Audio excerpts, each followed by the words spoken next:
الحمد لله رب العالمين والصلاة والسلام على رسوله الكريم وعلى من تبعهم بإحسان إلى يوم الدين اما بعد. قابل صد احترام معزز حضرات علماء کرام اور میرے نہایت ہی قابل صد اکرام برادران اسلام، اسی طرح میری فاطمہ آب مائیں بہنیں، عزیز طالب علم ساتھیوں بھائیوں، السلام علیکم ورحمۃ اللہ وبرکاتہ. سردی بھی ہے، 11:16 ہو رہے ہیں، اور میں جب آ رہا تھا تو دھند بھی بہت زیادہ. مجھے اس کا بھی بڑی شدت کے ساتھ احساس ہے کہ اب بہت سارے لوگوں نے دور دراز بھی جانا ہوگا. بہتر تو یہی ہے کہ دعائے خیر ہونی چاہیے. کافی دیر بھی ہو گئی، لیکن قاری صاحب نے جو تلاوت فرمائی ایمان افروز تلاوت تھی. اللہ رب العزت انہیں خوب جزائے خیر عطا فرمائے. آپ حضرات کا جو ذوق ہے اور آپ حضرات کا جو اس وقت جذبہ نظر آ رہا ہے، اسے دیکھتے ہوئے اپنے معمول اور مزاج کے برخلاف میرا اپنا معمول یہ ہے کہ جلسے میں بہت زیادہ تاخیر نہیں ہونی چاہیے. نفسیات شناسی کا تقاضا یہ ہے کہ وہ لمبا نہیں ہونا چاہیے، اس کو مختصر کرنا چاہیے، جامع معنی ہو، کچھ اہم پیغامات ہوں اور وہ مسلمان لے کر اپنے گھروں کو جائیں. بہرحال بہت تاخیر ہوئی. میں دل کی گہرائیوں سے مولانا مفتی منیر احمد نعمانی صاحب کا، بھائی ملک فیاض صاحب کا شکریہ ادا کرتا ہوں. ان حضرات کی بدولت آج آپ سے ملاقات کا شرف حاصل ہو رہا ہے. اسی طرح صحیح بخاری مکمل کرنے والی طالبات، ان عزیز بہن طالبات کو بہت زیادہ دلی مبارکباد. جن بچوں نے حفظ و ناظرہ قرآن کریم مکمل کیا انہیں بہت زیادہ مبارکباد. ان کے والدین کو دلی مبارکباد. یہ آنکھیں بند ہوں گی اور حقیقت کی آنکھیں کھلیں گی، تب جا کر کے ان احادیث تجربہ اور قرآن کریم کی تکمیل کی اس نعمت کی قدردانی کا احساس ہوگا.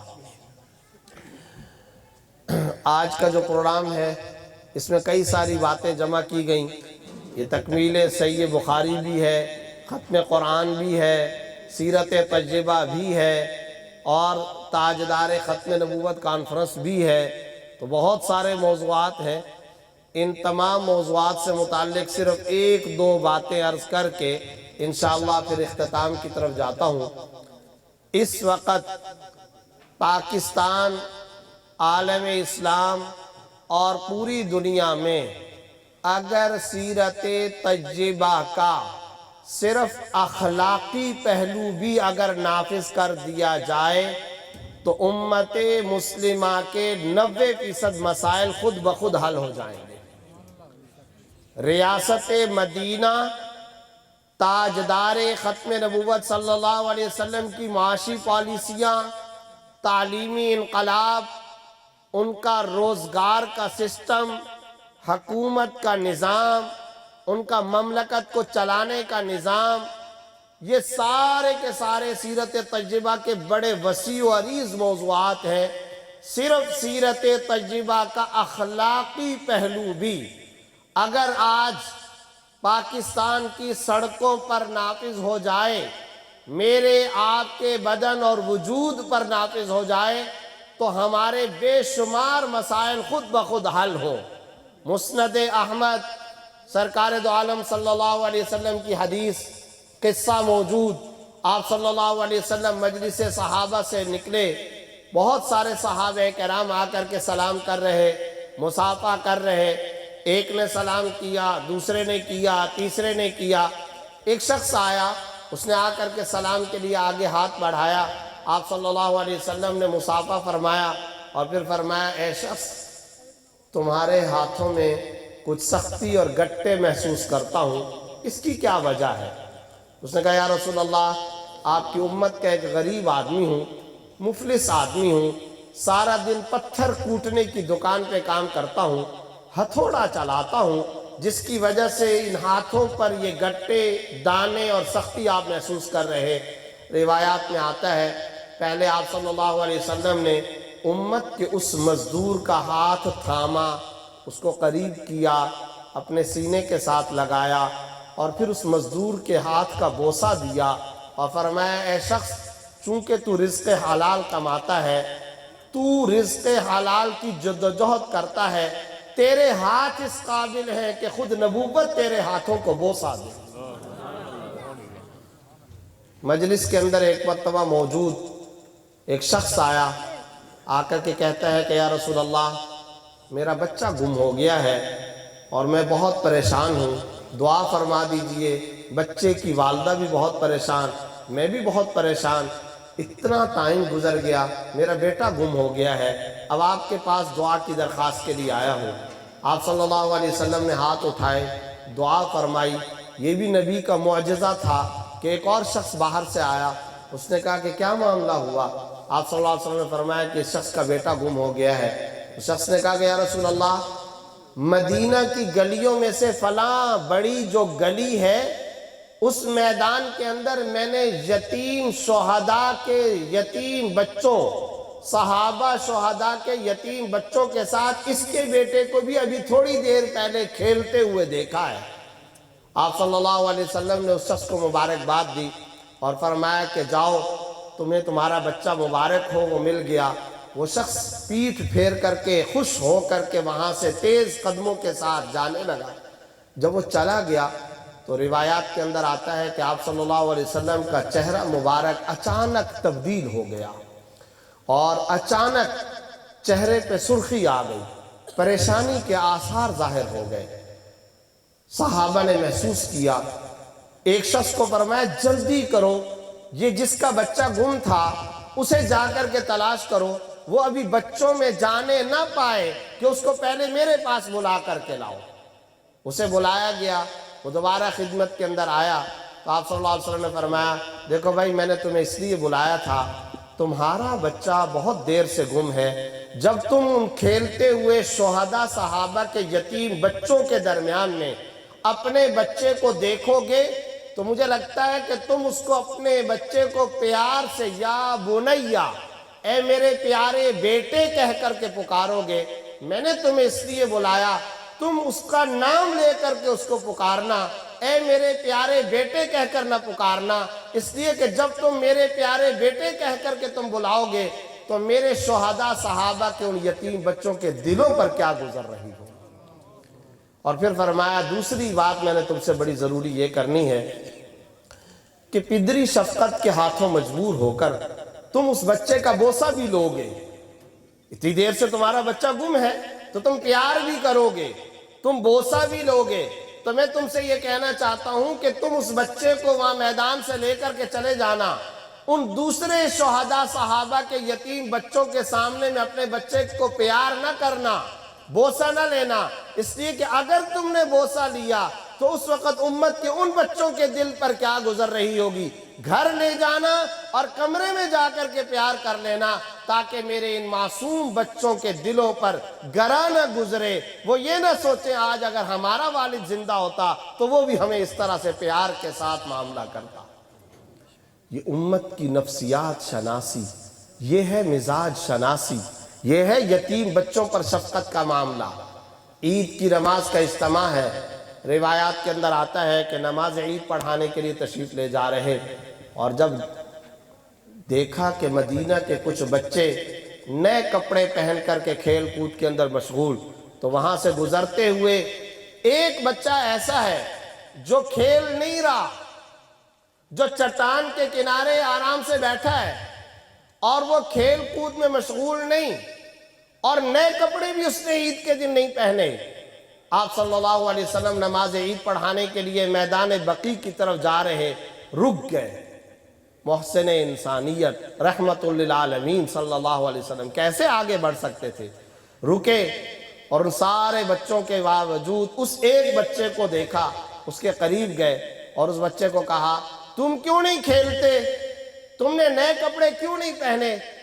اس بچے نے روتے ہوئے کہا کہ یا رسول اللہ، میں یتیم بچہ ہوں، میرا ابو نہیں ہے، میرا والد فلاں جنگ میں شہید ہو چکا ہے۔ آپ صلی اللہ علیہ وسلم نے ہاتھ کے اشارے سے صحابہ جو صفیں باندھے کھڑے تھے ان کو روکا اور پھر فرمایا تم انتظار کرو، میں تھوڑی دیر میں آتا ہوں۔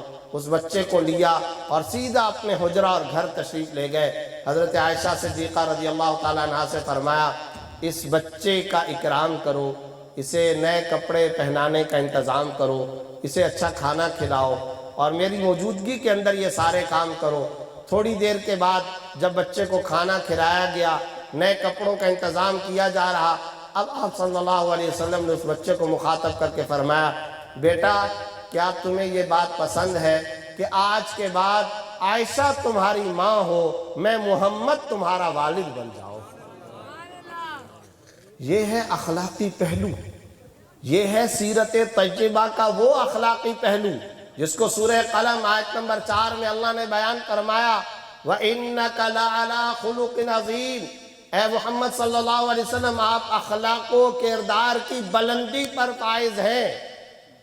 یہ اخلاق کا وہ پہلو ہے جو آج امت عالم اسلام اور میرے مسلمانوں سے نکل چکا۔ آج سگا بھائی دوسرے سگے بھائی کو گاہک اور کسٹمر کی نظر سے دیکھتا ہے۔ مفاد پرستی اور خود غرضی غالب آ چکی۔ حضرت عائشہ فرماتی ہیں کہ پڑوس کے حقوق اتنے بیان کیے، میں گمان کرنے لگی کہ اب اگلا حکم پڑوس کو جائیداد اور میراث، ترکے کے اندر اور وراثت کے اندر شاید حصہ دینے کے بارے میں آپ صلی اللہ علیہ وسلم حکم بیان فرمائیں گے۔ یہ سارے احکام کتب احادیث میں موجود۔ سیرت طیبہ کا یہ وہ اخلاقی پہلو ہے جو آج امت مسلمہ سے رخصت ہوا، نکل چکا۔ اس لیے آج کی اس مجلس کے اندر پہلا عزم جو آپ سے کروانا چاہتا ہوں، سیرت طیبہ کے اخلاقی پہلو پر آؤ۔ اس مدینے کی ریاست کو نام نہاد ریاست مدینہ نہیں بلکہ خوشگوار نبوی انقلاب والی اگر نبوی ریاست مدینہ بنانا چاہتے ہیں تو اس کا طریقہ یہی ہے، میں اپنے بدن، اپنے وجود، اپنے گھر، اپنے خاندان سے شروع کروں اور سیرت طیبہ کے اس اخلاقی پہلو کو عام کرنے کی کوشش کروں۔ اس کا عزم کرتے ہیں۔ دوسری گزارش جو مجھے کرنی ہے وہ یہ، اس وقت جس دنیا میں ہم جی رہے ہیں، جس معاشرے اور سماج کے اندر اہل باطل کے پورے گھیراؤ کے اندر، جس زمانے اور جس دنیا میں ہم جی رہے ہیں، اس زمانے کے اہل باطل کا سب سے بڑا مشترکہ مطالبہ ہم سے کیا ہے؟ اس مرض کی انویسٹیگیشن کیجئے، اس اہم معاملے کو ذرا توجہ کے ساتھ سمجھیں اور پھر اس کا حل سمجھیں۔ آج قرآن اور صاحب قرآن کے بارے میں پوری دنیا کا باطل ہم سے یہ کہتا ہے کہ قرآن کریم کو اور سیرت تاجدار ختم نبوت صلی اللہ علیہ وسلم کو صرف اور صرف تواضع، عاجزی، عبادت، اخلاق، ایثار، قربانی، یہ جو صفات ہیں ان صفات تک محدود کر دو، لیکن اس قرآن کو اور سیرت طیبہ کو مملکت کا نظام، سوسائٹی کا سسٹم، خاندانوں کا نظام، معاشی سسٹم، سیاسی سسٹم، عدالتی اور پارلیمانی نظام، عدالت کے کٹہروں کے اندر سیرت طیبہ اور احادیث اور قرآن کریم کی مداخلت، یہ آج کے دور کے باطل کو قبول نہیں ہے۔ صرف اخلاقی پہلو تک آ جاؤ۔ توجہ ہے؟ وَإِنَّكَ لَعَلَىٰ خُلُقٍ عَظِيمٍ، یہ قابل قبول ہے۔ آپ صلی اللہ علیہ وسلم کے اخلاق بہت اچھے تھے۔ آج اگر تم یہ بات اپنی زبان سے نکالو گے قبول ہے۔ وَمَا أَرْسَلْنَاكَ إِلَّا رَحْمَةً لِّلْعَالَمِينَ، قبول ہے، اس پر ہمیں کوئی اعتراض نہیں۔ رحمت ہونی چاہیے، پیار سے بات چیت کرنی چاہیے، اخلاق کے ساتھ پیش آنا چاہیے، قبول ہے۔ لیکن اسی سمے، اسی لمحے اگر تم سیرت، قرآن، حدیث، بخاری مسلم احادیث مبارکہ کا، قرآن کریم کا وہ حصہ جو حصہ مملکت کو چلانے والا ہو، معاش اور روزگار کو چلانے والا ہو، جو تجارت اور بزنس کے احکام بتاتا ہو، وہ آج کی دنیا کو قبول نہیں ہے۔ وما ارسلناک الا رحمۃ للعالمین قابل قبول۔ الزانیۃ والزانی فاجلدوا کل واحد منہما مئۃ جلدہ قابل قبول نہیں ہے۔ انک لعلی خلق عظیم قابل قبول۔ لیکن وقرن فی بیوتکن ولا تبرجن تبرج الجاہلیۃ الاولی، خاتون کا اصل مقام گھر ہے، وہ بغیر پردے کے گھر سے باہر نہ نکلے۔ سورہ احزاب آیت نمبر 33۔ یہ آج کے دور اور آج کے تعلیمی نصاب کو قابل قبول نہیں ہے۔ یہ بالکل قابل قبول ہے کہ رسول اللہ صلی اللہ علیہ وسلم بشیر تھے، نذیر تھے، خوشخبری پہنچانے والے تھے، یہ قبول ہے۔ لیکن یا ایھا النبی قل لازواجک وبناتک ونساء المؤمنین یدنین علیہن من جلابیبہن، اے محمد صلی اللہ علیہ وسلم آپ فرما دیجئے اپنی ازواج مطہرات سے، مسلمانوں کی عورتوں سے، مسلمانوں کی بیٹیوں سے، یدنین علیہن من جلابیبہن، جب گھروں سے باہر نکلے تو پردے کا اہتمام کر کے نکلا کریں۔ سورہ احزاب آیت نمبر 59۔ یہ قابل قبول نہیں ہے۔ اخلاق کی بات کیجئے۔ آپ اگر یہ کہنا چاہتے ہیں یطعمون الطعام علی حبہ مسکینا و یتیما و اسیرا، سورہ دہر آیت نمبر 7-8، مسکین کو کھانا کھلانا چاہیے، قیدی کو کھانا کھلانا چاہیے، لوگوں کو کھانا کھلانا چاہیے۔ قرآن کریم کا یہ حصہ قابل قبول ہے۔ یہاں تک اگر بات کرو گے ہمیں کوئی اعتراض نہیں ہے، قبول ہے۔ لیکن وَلَا يُبْدِينَ زِينَتَهُنَّ إِلَّا مَا ظَهَرَ مِنْهَا، عورتیں مقام زینت کو ظاہر نہ کریں، یہ آیت قبول نہیں۔ ابھی قاری انوار الحسن صاحب تلاوت کر رہے تھے، آپ سب جھوم جھوم کر کے سن تو رہے، لیکن ترجمہ معلوم ہے وَجَاهِدُوا فِي اللَّهِ حَقَّ جِهَادِهِ، اللہ کے راستے میں جہاد کرو۔ آج کے ویسٹ کو یہ قبول نہیں ہے۔ سیرت کو، قرآن کو اخلاق تک محدود رکھو۔ جن طالبات نے صحیح بخاری پڑھی ہے، ذرا ان طالبات سے اور جو علماء، جو طلباء مدارس بیٹھے ہیں، پوچھیں کوئی ایک حدیث کی کتاب بتاؤ جس حدیث کی کتاب کے اندر کتاب الاقضیہ موجود نہ ہو، عدالتوں کے احکام موجود نہ ہو۔ کوئی ہے حدیث کی کتاب؟ ججوں سے متعلق احکام، پارلیمان سے متعلق احکام، تجارت اور بزنس سے متعلق احکام۔ فَإِن لَّمْ تَفْعَلُوا فَأْذَنُوا بِحَرْبٍ مِّنَ اللَّهِ وَرَسُولِهِ، سورہ بقرہ آیت نمبر 279۔ اگر تم سود خوری سے نہیں بچتے تو اللہ اور اس کے رسول کے خلاف تمہارا اعلان جنگ ہے۔ أَحَلَّ اللَّهُ الْبَيْعَ وَحَرَّمَ الرِّبَا، تجارت جائز، لیکن تجارت کے اندر سود کی انوالومنٹ جائز نہیں ہے۔ سود کے خلاف بات کرو گے، جمہوریت کے خلاف بات کرو گے، اور تم جہاد سے متعلق بات کرو گے، تم پردے سے متعلق بات کرو گے۔ یا ایھا الذین آمنوا لا تأکلوا اموالکم بینکم بالباطل الا ان تکون تجارہ، یہ تجارت سے متعلق احکام۔ اگر ان موضوعات پر تم سیرت تجربہ کو بیان کرو گے، یہ آج کے ویسٹ کو، آج کے مغرب کو، آج کے باطل کو قابل قبول نہیں ہے۔ قرآن کو اخلاق کی کتاب بنا دو بس، لیکن نظام حیات، دستور حیات، یہ قابل قبول نہیں ہے۔ سورہ مائدہ آیت نمبر 90 کیا کہہ رہی ہے؟ انما الخمر والمیسر والانصاب والازلام رجس من عمل الشیطان فاجتنبوہ۔ شراب کے خلاف قرآن کریم بیان کر رہا ہے، شراب نوشی کے خلاف قرآن کریم بیان کر رہا ہے۔ یہ آج کے ویسٹ کو، آج کے مغرب کو قبول نہیں ہے۔ مرض سمجھ رہے ہیں یا نہیں سمجھ رہے؟ آپ نمازیں پڑھیے، آپ کو کس نے روکا ہے؟ صبح فجر کی نماز ہوگی، فجر کی نماز پڑھیے، امریکہ روک رہا ہے آپ کو؟ برطانیہ نے روکا ہے؟ نہیں. نمازیں پڑھیے، ذکر کریں جتنا آپ کو ذکر کرنا ہے. نماز آپ پڑھتے ہیں مسجد میں، باطل کو کوئی اعتراض نہیں.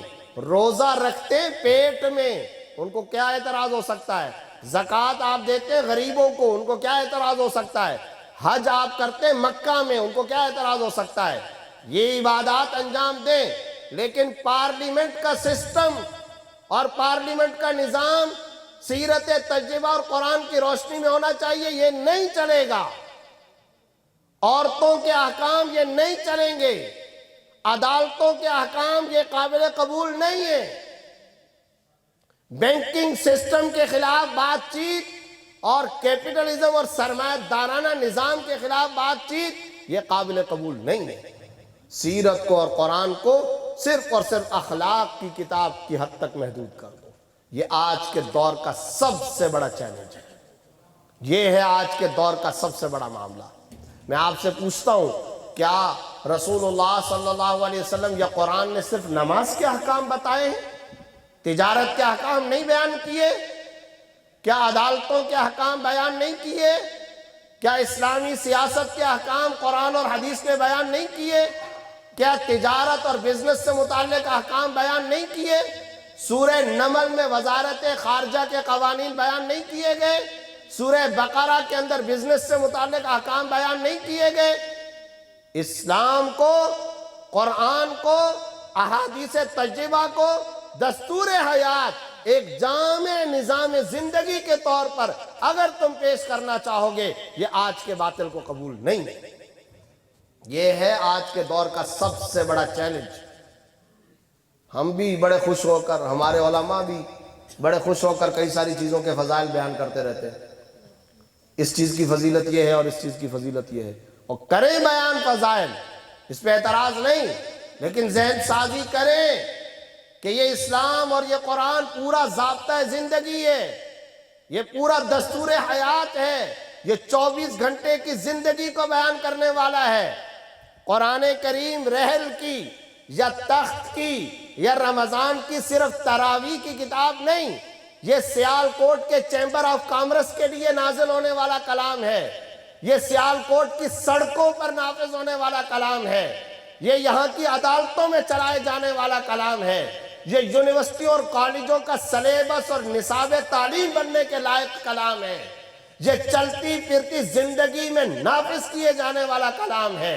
یہ تجارت اور شادی بیاہ، خاندان، پبلک ڈیلنگ، نادرہ کے آفس، وزارت خارجہ، پارلیمان کے ایوان، عدلیہ کے کٹہرے اور پوری دنیا کے تمام اداروں کے سسٹم اور نظام کو چلانے والا کلام ہے. اس کو اسی انداز کے اندر لوگے تو قرآن کا اور احادیث کا حق ادا ہوگا. اور اگر صرف ایک ٹکڑے کو لے لیا، 90% اسلام کی رخصتی کر دی، یہی تو آج کے باطل کا سب سے بڑا مطالبہ ہے، یہی تو ان کی ڈیمانڈ ہے. اس لیے بیماری کو سمجھیں، مرض کو سمجھیں. آج کا ویسٹ کیا ڈیمانڈ کر رہا ہے آپ سے، وہ کس چیز کا مطالبہ کر رہا ہے، اور ہماری اپنی صورتحال بھی یہی ہے. ہم نے بھی دین اسلام کس کو سمجھ رکھا؟ جو صرف نمازیں پڑھ لے، ذکر کر لے، رمضان کے اندر روزے رکھ لے، تسبیح پڑھ لے، بس ہم نے سمجھا یہ اعلیٰ درجے کا دیندار ہے. اب اس کا لوگوں کے ساتھ بیہیویئر کیسا ہے، زمینوں پر کتنا قبضہ کیا ہوا ہے، وراثت کے اندر اس نے قرآن کی سورہ نساء کو اپنی زندگی میں نافذ کیا یا نہیں کیا، عدالت کے اندر اس کا کیا حال ہے، سیاست میں اس کا کیا حال ہے، تجارت میں وہ قرآن کے احکام کا کتنا لحاظ کرتا ہے، کچھ پتہ نہیں. صرف نماز روزے کی حد تک ہم نے اسلام کو آج محدود سمجھ رکھا ہے. یہ بہت بڑا اس دنیا کا، اس روئے زمین کا اس وقت سب سے بڑا مسئلہ ہے. اس مسئلے کو سمجھیں. اور قرآن کریم کیا، میں آپ سے پوچھنا چاہتا ہوں، الزانیۃ والزانی فاجلدوا کل واحد منہما مئۃ جلدہ، یہ قرآن نہیں ہے؟ وجاہدوا فی اللہ حق جہادی، یہ قرآن نہیں ہے؟ ولا یبدین زینتہن الا ما ظہر منہا، یہ قرآن نہیں ہے؟ وقرن فی بیوتکن ولا تبرجن تبرج الجاہلیۃ الاولی، یہ قرآن نہیں ہے؟ یا ایھا النبی قل لازواجک وبناتک ونساء المؤمنین یدنین علیہن من جلابیبہن، یہ قرآن نہیں ہے؟ انما الخمر والمیسر والانصاب والازلام رجس من عمل الشیطان فاجتنبوہ، یہ قرآن نہیں ہے؟ فَإِن لَمْ تَفْعَلُوا فَأْذَنُوا بِحَرْبٍ مِّنَ اللَّهِ وَرَسُولِهِ، یہ قرآن نہیں ہے؟ کیا یہ قرآن کریم کے حصے نہیں ہیں؟ آج میں بھی سمجھتا ہوں، مجھے بہت ساری جگہوں پر دعوت دی جاتی ہے، سرکاری مجلسوں کے اندر بھی دعوت دی جاتی ہے، اور ان کا زیادہ تر میں ان کی ٹون سمجھ رہا ہوتا ہوں۔ وہ کہتے ہیں بس جی آپ آئیے ذرا فضائل کی بات کر لیں، بس تھوڑا سا مناقب اور فضائل کی بات ہو، اخلاق کی بات بس کر لیں، اخلاق بہت اچھے ہونے چاہیے، تواضع ہونی چاہیے، عاجزی ہونی چاہیے، انکساری۔ یہ جو پردے سے متعلق آپ بات کرتے ہیں، نہیں یہ نہیں چلے گا۔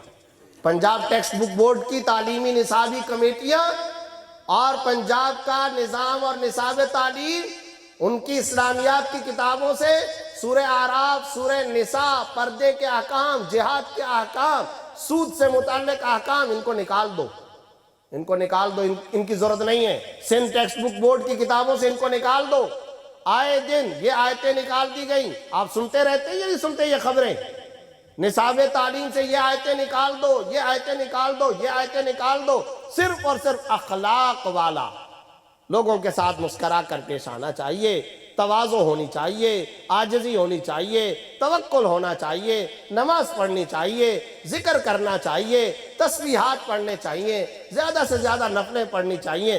بس یہ باتیں کرو، یہ باتیں قابل قبول ہیں۔ لیکن آپ آئیں اور آ کر کے ہمارے عدالتی نظام پر بات کریں، آ کر کے ہمارے پارلیمان کو آپ ڈکٹیشن دیں، اور آ کر کے آپ کہیں کہ اداروں کو اور عدالتوں کو اور اسکولوں کو اور یونیورسٹیوں کو اور کالجوں کو، منڈیوں کو، کچہریوں کو، شاپنگ سینٹروں کو، مارکیٹوں کو، دکانوں کو، بازاروں کو سیرت طیبہ کی روشنی میں چلاؤ، یہ آج ہمیں قابل قبول نہیں ہے۔ یہ ہے اس وقت کا سب سے بڑا امت مسلمہ کا مسئلہ۔ اس لیے سیرت طیبہ اور سیرت تاجدار ختم نبوت، اس پر اس وقت تک عمل نہیں ہو سکتا جب تک کہ اس اہم ترین، جامع ترین مسئلے کو سمجھا نہ جائے۔ علم بردار بنیے اور عزم کیجئے زندگی کے تمام شعبوں کے اندر سیرت تاجدار ختم نبوت صلی اللہ علیہ وسلم کو نافذ کرنا ہے، اور اس کے لیے کوشش کرنی ہے، اس کے لیے محنت کرنی ہے۔ میں کسان ہوں، میری زراعت سیرت طیبہ کی روشنی میں ہونی چاہیے، میری شادی بیاہ سیرت طیبہ کی روشنی میں ہونی چاہیے۔ اگر میں تاجر ہوں، پائلٹ ہوں، وکیل ہوں، بزنس مین ہوں، سیاستدان ہوں، ڈاکٹر ہوں، استاد ہوں، ٹیچر ہوں، کسی شعبہ ہائے زندگی سے تعلق رکھتا ہوں، تو اس کو قرآن کے سانچے میں، سیرت طیبہ کے سانچے کے اندر میں ڈھالوں۔ چنانچہ انہوں نے کہا ہے، ایک مستشرق نے اپنی تازہ اس کا ایک انٹرویو آیا ہے، اس نے کہا کہ یہ جو کہا جاتا ہے ہم کس چیز کے مخالف ہیں؟ The life of the prophet guides us about judgment, about law, business, community system, about parliament. It's not allowed in our life. یہ قابل قبول نہیں ہے کہ پروفٹ صلی اللہ علیہ وسلم کی زندگی ہمیں عدالت سے متعلق بتائے، ہمیں تجارت سے متعلق بتائے، ہمیں خاندانوں کے آپس کے معاشرتی تعلقات سے متعلق بتائے۔ یہ آج کے دور میں ہمارے لیے قابل قبول نہیں۔ ہمیں مسلمانوں سے ان چیزوں پر اعتراض ہے۔ وہ کہتے ہیں اگر آپ نمازیں پڑھنا چاہتے ہیں، ہم نے منع کب کیا ہے؟ وائٹ ہاؤس کے سامنے جا کر نمازیں پڑھیے، کون روکتا ہے آپ کو؟ کوئی آدمی واشنگٹن ڈی سی کے اندر جا کر سڑکوں پر گزرتے ہوئے تسبیحیں پڑھے، کوئی روکے گا اس کو؟ کوئی اگر امریکہ کے اندر جا کر کے روزہ رکھے، کوئی روکے گا اس کو؟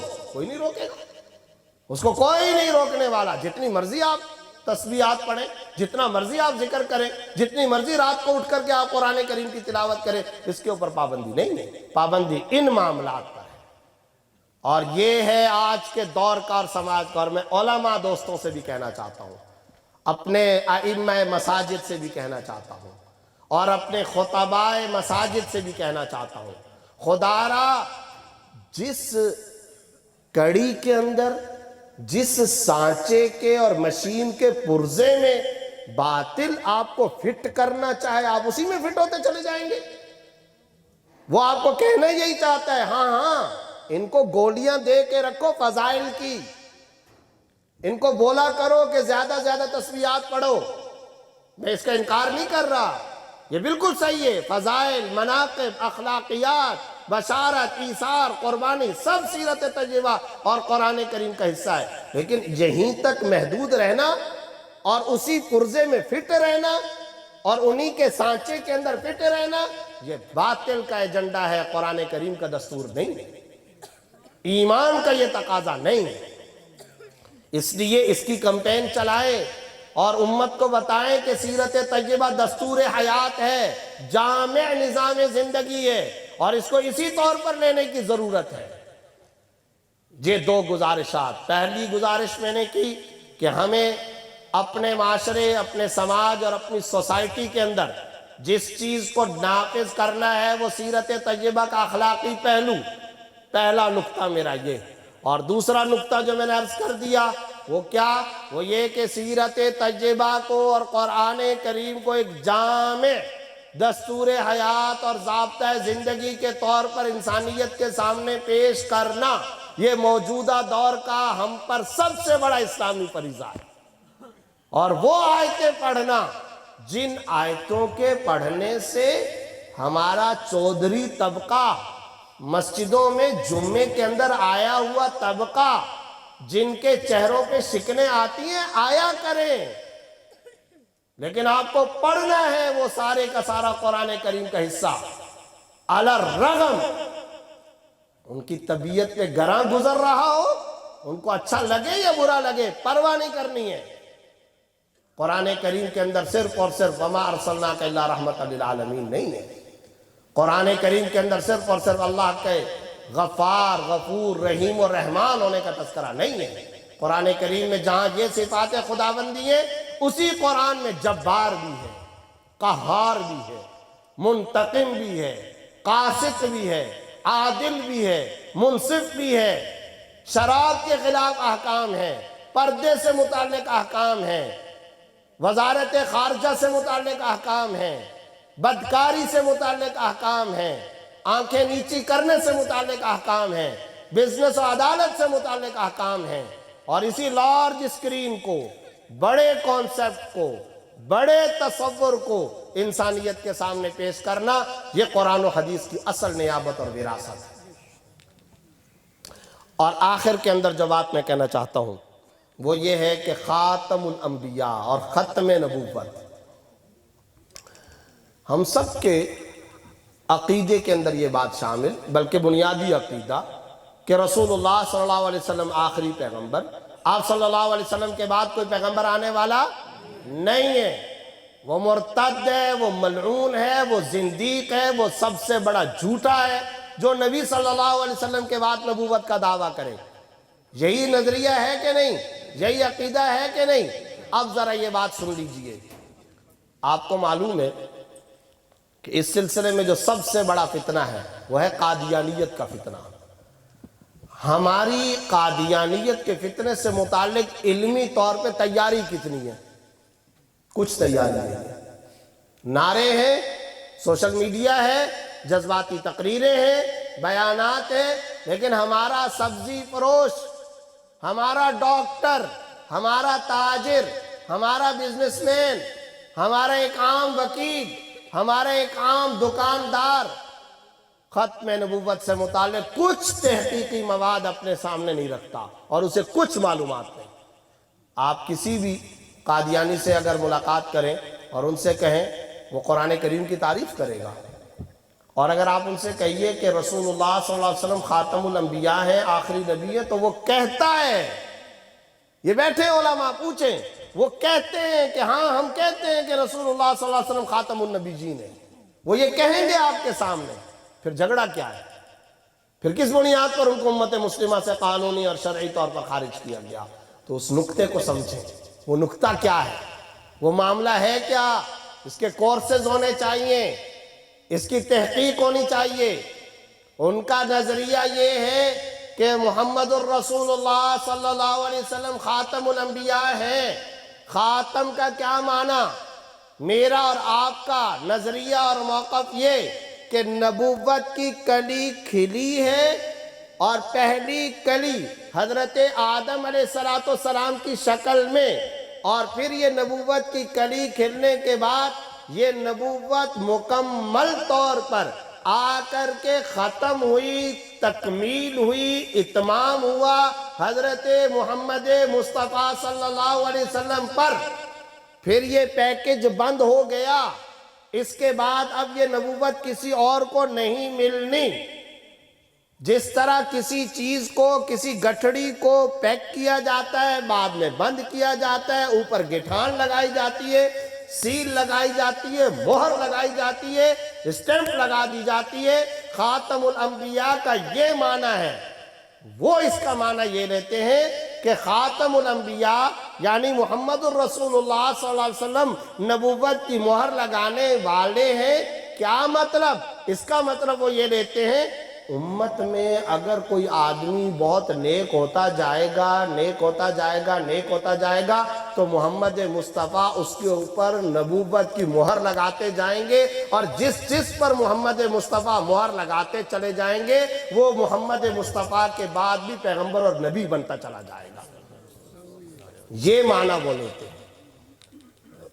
کیوں بھائی اس کے اوپر مہر کیوں لگے گی؟ اس لیے کہ وہ بہت نیک ہے، اس لیے کہ وہ جب نیکی کرتا گیا ایک مقام آتا ہے، وہ اتنا نیک ہو جاتا ہے، پھر اس کے اوپر مہر محمد مصطفیٰ لگا۔ میں اب آپ سے پوچھنا چاہتا ہوں، عقیدہ توحید اللہ رب العزت کے بارے میں رکھنا فرض عین ہے یا نہیں؟ اللہ وحدہ لا شریک لہ، اللہ کے علاوہ کوئی معبود ہے؟ رازق ہے، خالق ہے، معبود مالک ہے؟ کوئی نہیں، کسی قسم کا کوئی نظریے کے اندر جھول نہیں۔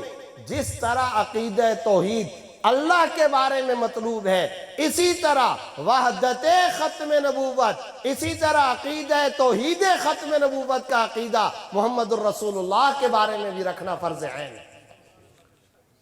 اگر کوئی آدمی دنیا میں ایک ملک کا بادشاہ بن جائے، پھر ایک اور ملک کا بھی بادشاہ بن جائے، پھر ایک اور ملک کا بھی بادشاہ بن جائے، پھر ایک اور ملک کا بھی بادشاہ بن جائے، 5 ملکوں کا بادشاہ، 6 ملکوں کا، 8 ملکوں کا، 10 ملکوں کا، 12، 40، 50، 100 ملکوں کا یہ بادشاہ بنتا جائے، کئی ملکوں کا بادشاہ بن، تو کیا یہ کئی ملکوں کا بادشاہ بننے کے بعد اللہ بن جائے گا؟ یہ بندہ خدا بن جائے گا؟ جس طرح کئی ملکوں کا بادشاہ بن جانے سے کوئی بندہ خدا نہیں بن سکتا، اسی طرح کوئی آدمی جتنا بھی نیک بنے، نیک بننے سے وہ نبوت کا مقام پا نہیں سکتا۔ ختم نبوت کا یہ معنی ہے، خاتم الانبیاء کا یہ معنی ہے۔ پیکج مکمل ہو گیا، اور وہ جو نبوت جس چیز کا نام تھا وہ گٹھڑی بند ہوئی، اس کو پیک کیا گیا۔ اور پھر یاد رکھیں، یہ حساس ترین، نازک ترین وہ عقیدہ ہے جس عقیدے پر ایک نہیں، 2 نہیں، درجنوں نہیں، سینکڑوں نہیں، ہزاروں صحابہ کرام نے، اور صحابہ میں سے کئی وہ صحابہ جو بدر کے اندر شریک تھے، انہوں نے اپنی جانیں قربان کی ہیں صرف عقیدہ ختم نبوت کے مسئلے۔ یہ اتنا بڑا حساس مسئلہ ہے۔ علامہ انور شاہ صاحب کشمیری رحمۃ اللہ علیہ کا نام سنا ہے؟ علامہ اقبال مرحوم نے فرمایا، ہندوستان کی اور بر صغیر کی 500 سالہ تاریخ علامہ اقبال جیسا، علامہ انور شاہ کشمیری جیسا انسان پیدا کرنے سے قاصر ہے۔ 500 سال کے اندر علامہ انور شاہ صاحب کشمیری رحمۃ اللہ علیہ جیسا انسان پیدا نہیں ہوا۔ اور ان کے بارے میں دارالعلوم دیوبند کے علماء کہا کرتے تھے، من سرہ ان ینظر الی ابی حنیفۃ فی ھذا العصر فلینظر الی ھذا الشیخ۔ جو اس دور میں ہندوستان کے اندر امام ابو حنیفہ کو چلتا پھرتا دیکھنا چاہتا ہے، اسے چاہیے کہ علامہ انور شاہ کشمیری کو دیکھ لے۔ امام المحدثین، رئیس المحدثین، حافظ الحدیث۔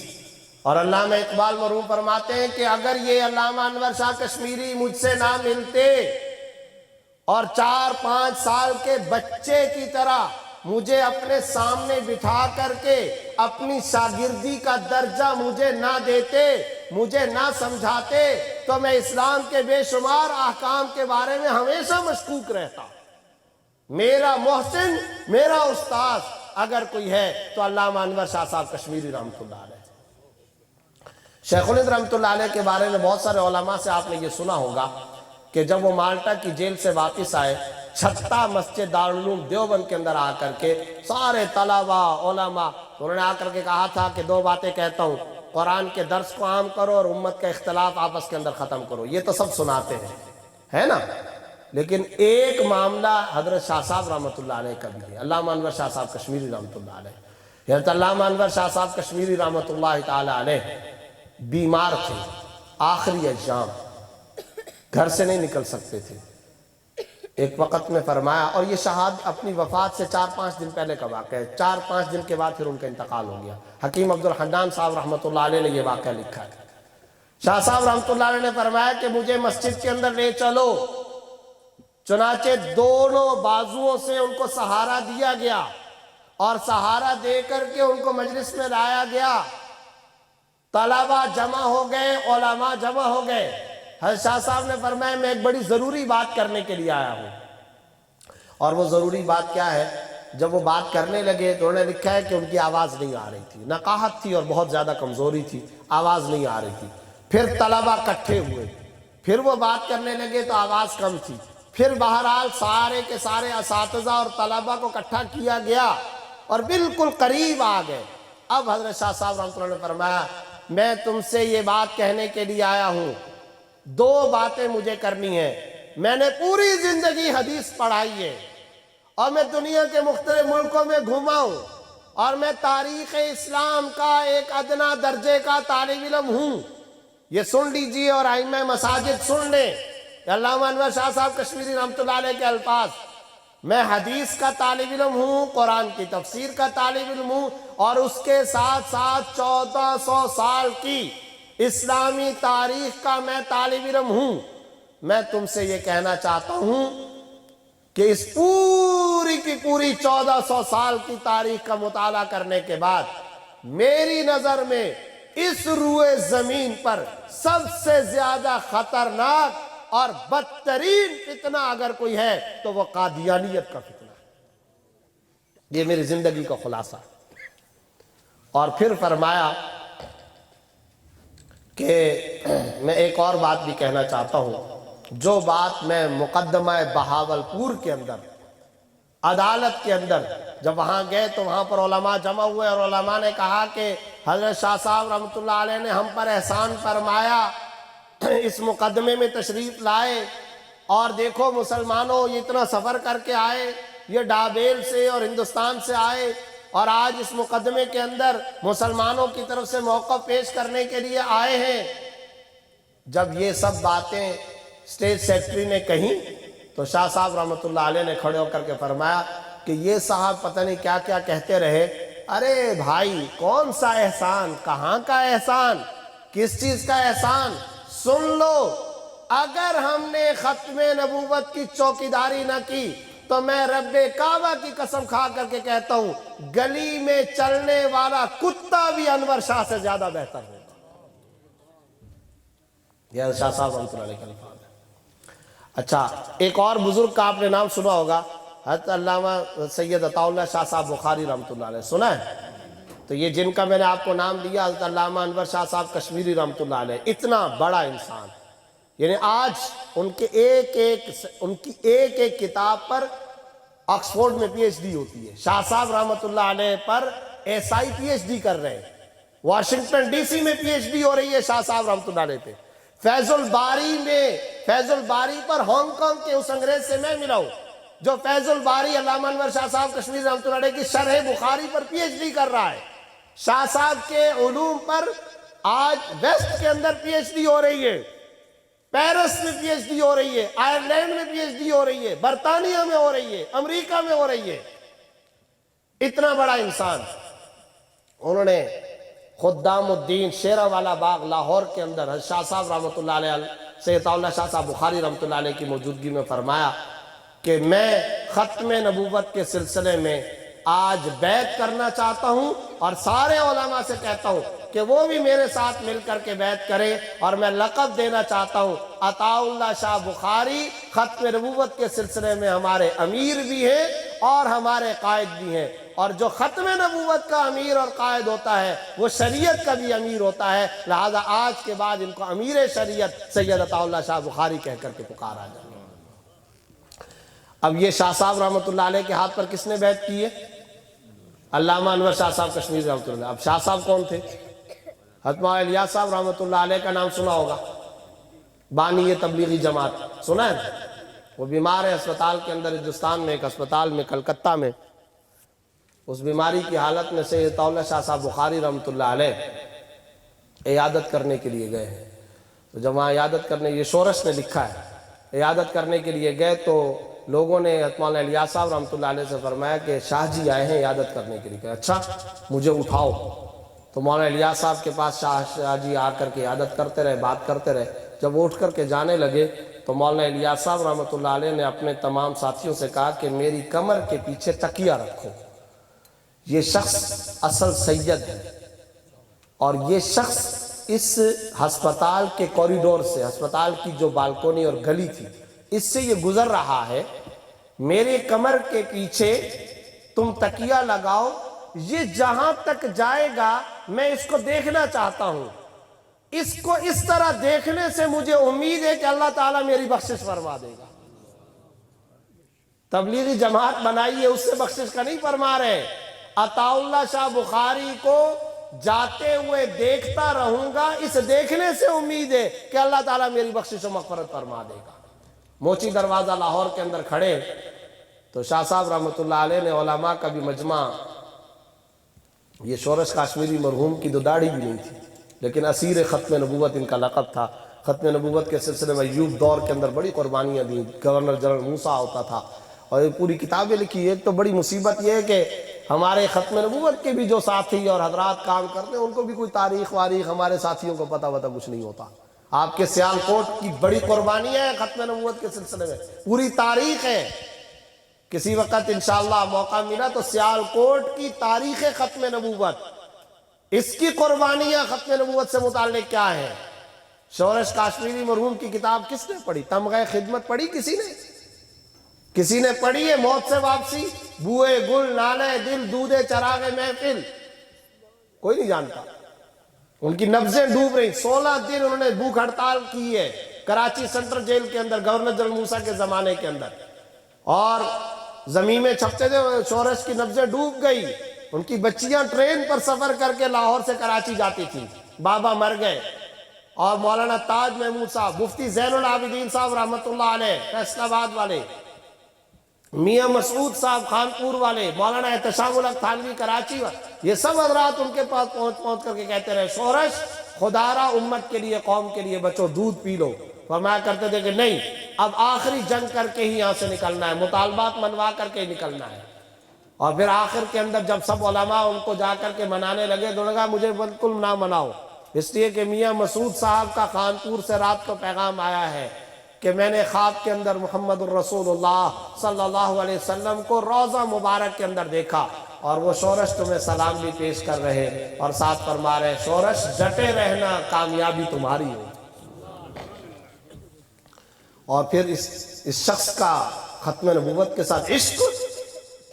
موچی دروازہ لاہور میں یہ سید عطا اللہ شاہ صاحب بخاری رحمۃ اللہ علیہ جلسے میں تقریر کر رہے ہیں، اور دوران تقریر کہتے ہیں میں کوئی کیکر کا درخت تو نہیں ہوں کہ مجھ پر پھل نہ لگے، میں کوئی کیکر کا درخت تو نہیں کہ مجھ پر پھل نہ لگے، مجھ پہ بھی پھل لگتے ہیں، میں مروں گا قیامت والے دن اللہ تعالیٰ کہیں گے عطا اللہ دنیا میں کیا چھوڑ کر آیا، او لڑکے ادھر آ، یہ کہا، اور پھر شورش جو سٹیج پر کونے میں بیٹھے، او لڑکے ادھر آ، یہ کہہ کر کے اس کو اپنے قریب کیا، اور فرمایا کہ میں اللہ تعالیٰ کو قیامت والے دن کہوں گا یا اللہ میں اب واپس آ چکا دنیا سے، میں اپنے بعد اس شورش کاشمیری کو چھوڑ کر کے آیا۔ یہ کیا دل کے راز تھے، اور یہ ختم نبوت کی کیسی چوکیداری اللہ نے عطا۔ اور پھر موت کیسے آئی ہے بہت کم لوگوں کو پتا ہوگا، مظفر شمسی اور احرار کے لوگ، ماسٹر تاج الدین انصاری، پوری ایک تاریخ ہے۔ لاہور کے اندر جس وقت ان کا انتقال ہو رہا ہے تو انتقال کے وقت چارپائی پر یہ لیٹے ہوئے ہیں، اس لیٹے ہونے کی حالت کے اندر یہ اپنے ساتھ والے لوگوں کو بلاتے ہیں کہ بھائی ادھر آؤ ذرا، فلانا آ گیا، اس کو بھی بلاؤ، فلانا آ گیا، جی آ گیا، فلانا آ گیا، وہ سب آ گئے، سب کے نام پکارے، سب آ گئے ہو، جی آ گئے۔ اچھا اب سنو، اشہدو ان لا الہ الا اللہ و اشہدو ان محمد رسول اللہ، حضرت محمد مصطفیٰ صلی اللہ علیہ وسلم اللہ کے آخری پیغمبر ہیں، محمد مصطفیٰ صلی اللہ علیہ وسلم کے بعد کوئی نبی نہیں آئے گا۔ تم لوگوں نے سنا؟ جی سنا۔ مرزا غلام احمد قادیانی جھوٹا ہے، ملعون ہے، زندیق ہے، جھوٹ بولتا ہے۔ محمد مصطفیٰ صلی اللہ علیہ وسلم اللہ کے آخری پیغمبر اور آخری نبی ہیں۔ سب لوگوں نے سن لیا؟ سن لیا۔ گواہی دو گے؟ جی دیں گے۔ اچھا پھر السلام علیکم، اشہد ان لا الہ الا اللہ و اشہد ان محمد عبدہ و رسولہ، یہ پڑھا اور انتقال کر گیا۔ موت اس طرح آئی۔ ختم نبوت کی چوکیداری کا عزم کر کے آج یہاں سے اٹھے، اور یہ ایک ایسا مشن ہے کہ اللہ تعالیٰ چاہتے ہیں کہ ختم نبوت کی چوکیداری کا کام ہر لمحے کرنا ہے۔ اندازہ لگائیے سیدنا صدیق اکبر کے زمانے سے یہ مسئلہ شروع ہو گیا، اور اللہ تعالیٰ یہ چاہتے ہیں کہ میرے حبیب و محبوب صلی اللہ علیہ وسلم کے منصب، ان کے درجے اور ان کے مقام کا ہر دور میں تحفظ ہوتا رہے، اور یہ کرتے کرتے مرنا، مرتے مرتے کرنے والا مشن ہے۔ عزم کیجئے، اگر آپ چاہتے ہیں کہ اس دنیا کے اندر اللہ آپ کو محمد الرسول اللہ کے منصب کا چوکیداری، دیکھیں بڑے بڑے اچھے اچھے مبارک مشن ہیں، بہت پیارے پیارے مشن ہیں۔ کوئی اولیاء اللہ کے لیے اپنی جان قربان کرتا، بہت پیارا مشن۔ کوئی مسجد کے لیے، کوئی نماز کے لیے، کوئی بزرگوں کے لیے، حتیٰ کہ کوئی صحابہ کرام کے لیے، سب اعلیٰ درجے کے مشن، سب اعلیٰ درجے کے کام، سب اعلیٰ درجے کے اور ہمارے اپنے پروگرام۔ لیکن دنیا کا وہ شخص کتنا محبوب ہوگا اور اللہ کو کتنا پیارا ہوگا کہ جو اس دنیا میں ختم نبوت کی چوکیداری کو زندگی کا مشن بنا کر آخری سانس تک اسی کے اندر گزار دے۔ اور پھر دیکھیے شمائل ترمذی کے اندر ایک روایت ہے، آپ صلی اللہ علیہ وسلم کبھی کسی کا احسان نہیں لیا کرتے تھے۔ کسی کا احسان لیتے تھے؟ کان یقبل الہدیہ ویصیب علیہا، آپ صلی اللہ علیہ وسلم ہدیہ قبول فرماتے تھے اور اس کا کئی گنا بڑھا چڑھا کر کے بدلہ دیا کرتے تھے۔ یہ ہمارے کئی سارے مولوی صاحبان حدیث کا پہلا حصہ تو بیان کر دیتے کہ کان یقبل الہدیہ، آپ صلی اللہ علیہ وسلم ہدیہ قبول فرماتے تھے۔ بھائی یہ تو ٹھیک ہے، اگلا جملہ بھی تو بیان کرو نا۔ اگلا جملہ یہ ہے کہ ہدیہ قبول کرتے تھے اور کئی گنا بڑھا چڑھا کر کے واپس دیا کرتے تھے، یہ کوئی نہیں بیان کرے گا۔ اصلی پیر وہ نہیں ہوتا جو لوگوں سے لے، اصلی پیر وہ ہوتا ہے جو لوگوں کو کھلائے۔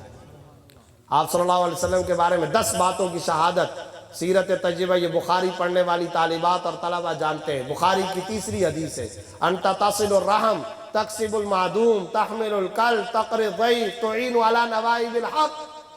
10 باتوں کی شہادت خدیجۃ الکبریٰ نے دی ہے۔ یا رسول اللہ، اللہ آپ کو ناکام نہیں کرے گا۔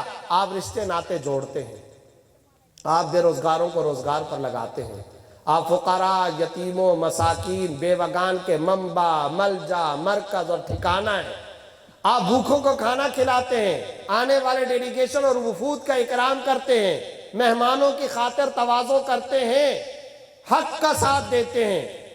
کلا واللہ لا یخزیک اللہ ابدا، اللہ تعالیٰ آپ کو یا رسول اللہ کبھی ناکام نہیں کرے گا۔ یہ 10 باتوں کی شہادت ہے۔ ان 10 باتوں کے اندر یہ پھر ایک سیرت تجربہ کا ایک اور پہلو ہے۔ ان 10 باتوں میں نماز کا تذکرہ نہیں ہے، ذکر اور تلاوت کا تذکرہ نہیں ہے۔ اور علماء جب اپنے آپ کو کہتے ہیں کہ العلماء ورثۃ الانبیاء، تو میری مسجد کے امام کے پاس علاقے کے یتیم بچوں کی فہرست ہے، بیوگان کی فہرست ہے، بے روزگاروں کو روزگار پر لگانے کی کوئی کوڑھن ہے، غریبوں کی مدد کرنے کا کوئی پروگرام اور نظام ہے، کوئی فلاحی سوچ ہے؟ امام مسجد اور علماء کی سوشل ورکنگ کہاں چلی گئی؟ رفاہی خدمات کدھر گئیں؟ سماجی خدمات کدھر گئیں؟ جب آپ اپنے آپ کو انبیاء کا وارث کہتے ہیں تو ان صفات میں بھی نبی کی وراثت کا حق ادا کرنا چاہیے۔ میں جو نقطہ ذکر کرنا چاہتا تھا وہ یہ کہ نبی صلی اللہ علیہ وسلم کی سیرت تجربہ یہ ہدیہ لیتے اور کئی گنا بڑھا چڑھا کر کے دیتے تھے۔ حضرت دحیہ کلبی کا بخاری کے اندر واقعہ موجود ہے، موزے جرابیں چمڑے کی یا آپ صلی اللہ علیہ وسلم کو انہوں نے ہدیہ کے اندر پیش کی، آپ صلی اللہ علیہ وسلم نے پہننے کے کپڑے بھی دیے، چادریں بھی عطا فرمائی۔ حضرت معوذ افرا رضی اللہ تعالی عنہ کا واقعہ شمائل ترمذی کے اندر موجود ہے۔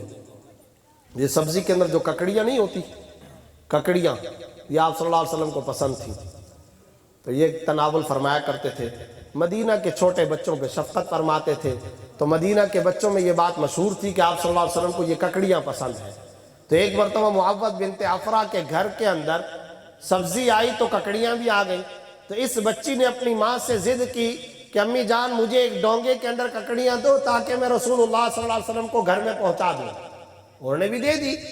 اب آپ صلی اللہ علیہ وسلم کے پاس یہ بچی آئی ہے اور یہ چھوٹی بچی ڈونگے میں ککڑیاں بھر کے لائی۔ مصر کے بادشاہ کی طرف سے اس وقت آپ صلی اللہ علیہ وسلم کی خدمت کے اندر بہت بڑی مقدار میں گولڈ اور سونا آیا ہوا تھا۔ اب وہ جو سونا آیا ہوا ہے تو آپ صلی اللہ علیہ وسلم کی نظر میں تو دنیا کی یہی ویلیو۔ کیا معاملہ ہوا؟ آپ صلی اللہ علیہ وسلم نے ککڑیاں قبول کی اور بدلے میں مٹھی بھر بھر کر ڈونگے میں سونا ڈالتے رہے، مٹھی بھر بھر کر، روایات میں آتا ہے ایک مٹھی بھری، دوسری بھری، تیسری بھری، اور پھر وہ تاریخ میں یہ بھی لکھا ہے اس ذوالغابہ کے اندر جس صحابی کے گھر پر وہ سونا گیا ان کی نسلیں بھی بیٹھ کے کھاتی رہی ہیں۔ تو ہمارا پیغمبر اور نبی کون؟ جو ککڑیوں کے مقابلے میں ڈونگے سونے کے بھر کے دیا کرتا ہے۔ تو میں جو نقطہ ذکر کرنا چاہتا تھا، جو پیغمبر اور نبی ککڑی اور سبزی کے مقابلے میں سونا عطا کرتا ہو، ذرا سوچو جب اس کے اصل منصب کا آپ تحفظ کریں گے، اس کے درجے اور مقام ختم نبوت کا آپ تحفظ کریں گے، تو پھر نبی اللہ سے سفارش کر کے آپ کو کیا عطا کریں گے میں اور آپ اس کا تصور بھی نہیں کر سکتے۔ لہٰذا اگر دنیا میں ہر دل عزیزی چاہیے، موت کے وقت خاتمہ ایمان پر چاہیے، حرمین کی بار بار زیارتیں چاہیے، نبی کی زیارت چاہیے، قیامت والے دن نبی کے نام سے، نبی کی جانب سے آپ کا نام لے کر اللہ کے سامنے سفارش چاہیے، تو اس کا طریقہ یہی ہے کہ اس دنیا کے اندر زندگی کا پورا حصہ ورنہ کچھ نہ کچھ حصہ ختم نبوت کی ملازمت، غلامی اور نوکری کے اندر ضرور گزاریں۔ اللہ رب العزت مجھے اور آپ کو اس کی توفیق عطا فرمائے۔ میں دل کی گہرائیوں سے مفتی منیر احمد نعمانی صاحب اور ملک فیاض صاحب اور یہاں کی طالبات اور ان کے والدین کو مبارکباد بھی پیش کرتا ہوں، اور ساتھ ہی ساتھ اس مدرسے کے لیے دل سے دعا گو ہوں اللہ اس مدرسے کو دینی مرکزیت کا مقام بلند عطا فرمائے، اور پوری دنیا میں علم کی روشنی کو اس مدرسے سے پھیلانے کے اندر ہم سب کو خدمت کی توفیق عطا فرمائے۔ وآخر دعوانا ان الحمدللہ رب العالمین والصلاة والسلام علی رسول الکریم۔ اللہم صلی علی سیدنا و مولانا محمد النبی الامی وعلی آلہ واصحابہ وبارک وسلم۔ اللہم انت السلام و منک السلام تبارک ذا الجلال والاکرام۔ اللہم انا نسألک ایمانا کاملا، یقینا صادقا، رزقا واسعا، علما نافعا، عملا صالحا، توبة قبل الموت، والعفو عند الحساب، والفوز بالجنة، والنجاة من النار، يا عزيز يا غفار۔ اللهم إنك عفو كريم تحب العفو فاعف عنا يا غفور، فاعف عنا يا كريم، فاعف عنا يا أرحم الراحمين۔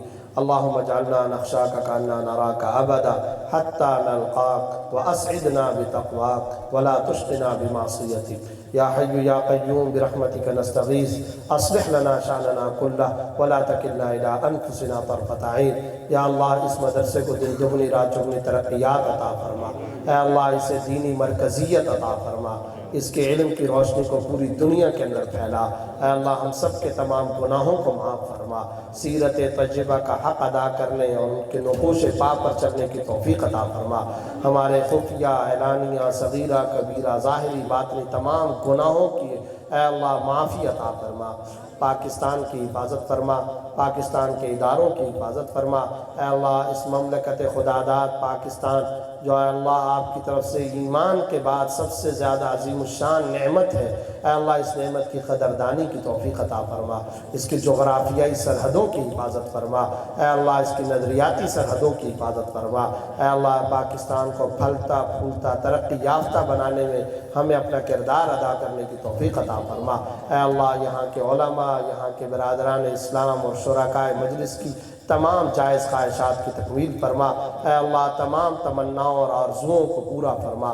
اللہم انا نسألک من خیر ما سألک من عبدک و نبیک محمد صلی اللہ علیہ وسلم، اللہم انا نعوذ بک من شر ما استعاذک من عبدک و نبیک محمد صلی اللہ علیہ وسلم۔ سبحان ربک رب العزت عما یصفون وسلام علی المرسلین والحمد للہ رب العالمین۔